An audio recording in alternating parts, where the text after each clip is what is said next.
Hey guys, just wanted to make a quick second video about my journey on the ketogenic diet and some tips and info for making, helping you succeed your first time around with it. So I've had really good luck my first time trying this, which is something that not everyone has, and I attribute that to a few pretty important factors. So the first is this diet is definitely a little bit more technical than a lot of diets out there. I mean, you're by getting your body into the state of ketosis, where it's burning fat for fuel, you are, quite literally trying to biohack for a desired physiological reaction. So if you overeat on your carbs one day, it's not so much, oh, I fell off the bandwagon for a second, which it can be, but just know that that's more serious than in other diets where if you fall off the bandwagon, you're not actually kicking your body out of this state that you've worked to get it into, this fat burning state. And I think, yeah, knowledge goes a long way with this diet, and just reading up about it before you just jump into it and just try, to experiment without really having a pretty solid plan.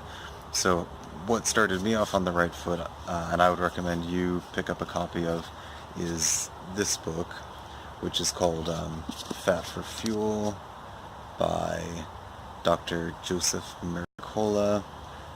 It's one of the most, the best regarded books out there, and my doctor actually handed this off to me and let me borrow it, which I need to get it back to him.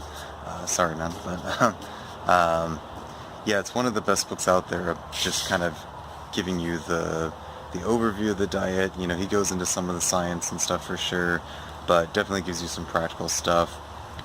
So that would be number one, I'd say, is pick up this book, which I have a link down below to go.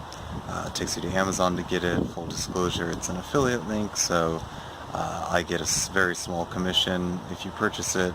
It doesn't cost any more to you, and it helps me to create, these videos, continue to create these videos and create this content. So that's number one, is be educated about it. Also, his website's pretty good. If you go to Mercola.com, which I'll link to as well, you can find some basic primer info, but I would recommend the book, especially if you're thinking seriously about this. Number two, which he recommends in the book, is to use a meal tracking software. The one that he uses that I'm using now is called Chronometer. I'll link to it below as well. That's Chronometer, chronometer.com. It's free. There is like a gold, platinum version or whatever. I haven't used it. I'm just doing the basic thing. So it helps if you have a kitchen scale that weighs by grams too. I'm going to beat around the bush with tracking. It's a pain in the ass. It takes about a week or so to get used to it, weighing out all your food and all that. But it is extremely helpful, and it's really helped me pick which foods are good for me and which foods I should be eating. Really, especially like, in keto diet, it can be kind of hard to get your full fiber intake. And I just found from tracking, like when I incorporated some chia seeds, it was like, wow, I'm getting a lot of fiber from this and some good protein and stuff. So now I just am throwing in tons of chia seeds in my diet. Avocados too. So you really find the foods that are worth, more bang for your buck. When I put in lettuce, just regular green leaf lettuce, almost nothing comes up. Almost no, like very little micronutrients, almost no macronutrients, of course.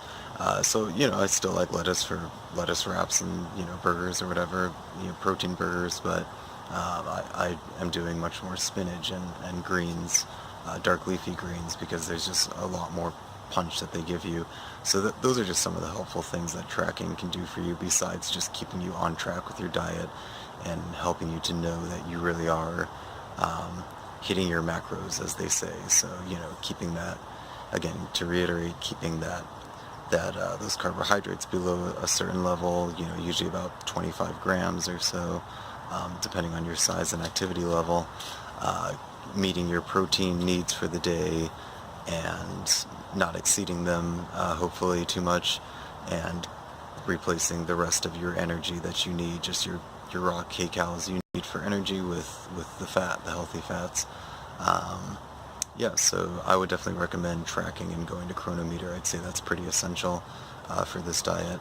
And then my third tip that kind of I think helped me be successful with this the first time around is to just do some of the fun, little bit more unhealthy recipes that are out there. You know, like there's keto pizza that you can make out of cauliflower and cheese as the crust. There's fathead dough, which is like mozzarella cheese with almond flour. And you know, these aren't the healthiest foods in the world probably, but you know, they totally fit into a ketogenic diet, and I wouldn't say they're unhealthy. You know, especially almond flour is great.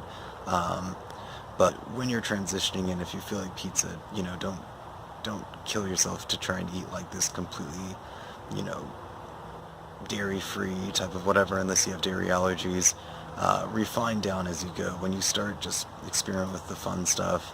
I'll maybe do a little video about some of the funner keto replacement things that are out there. Like, you know, there's bread, you know, the pizza. There's gelato, keto gelato, which is actually really good. So yeah, give yourself some room for that, but also focus on whole foods mostly, you know, of course. So yeah, those are my tips and kind of just kind of my experience and what has allowed me to have a pretty successful run with this the first time around. So again, all my links are below to anything that I referenced. Remember to like and subscribe. More videos to come. Trying to be pretty consistent with this, so see y'all soon.